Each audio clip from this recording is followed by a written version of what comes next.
আমরা ওই পাশে যাই।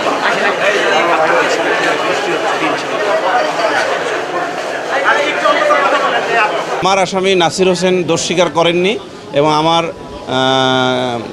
আইনজীবী ফ্রেন্ড মিস্টার জাহাঙ্গীর আলম, ওনার আসামি তামিমা, তিনিও দোষ স্বীকার করেননি। তারা নির্দোষ দাবি করেছেন আদালত। দোষ স্বীকার করেনি এই কারণে, এই যে আমরা একটা যে আবেদন দিয়েছি, খেয়াল করেন যে 342 কিভাবে হবে।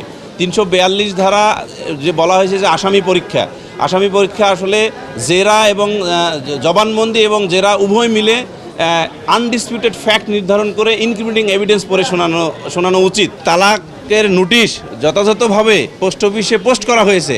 পোস্ট অফিসে পোস্ট করার পর পোস্ট অফিসের ডিপার্টমেন্টাল দায়িত্ব হলো সঠিক জায়গায় পৌঁছে দেওয়া, এবং আমাদের উচ্চ আদালতের একটি ডিসিশন আছে এই ব্যাপারে যে কেউ যদি তালাক দেয়, তালাকের নোটিশ যদি সঠিকভাবে পোস্ট অফিসে পোস্ট করে, তারপরে যদি সেটা পৌঁছুক অথবা না পৌঁছুক, তালাক হিসেবে গণ্য হইবে। কারণ মুসলিম আইন অনুসারে এই তালাকের যে নোটিশের বিধান, এটা কিন্তু একসময় ছিল না। এটা আমাদের দেশে সম্ভবত 74 সালে এটা প্রবর্তন করা হয়েছে।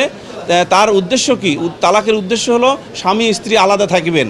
তাহলে যদি দেখা যায় যে তালাক নোটিশ দেওয়ার পর পোস্ট অফিসে ছাড়ার পর যে কেউ যদি আলাদা থাকে বছরের পর বছর এবং আরেক জায়গায় বিয়ে করে সন্তানাদি হয়, তাহলে সুপ্রিম কোর্টের আপিল বিভাগের উক্ত রায় অনুসারে তালাক সঠিকভাবে জারি হয়েছে বলে আমাদের আর্গুমেন্ট থাকবে।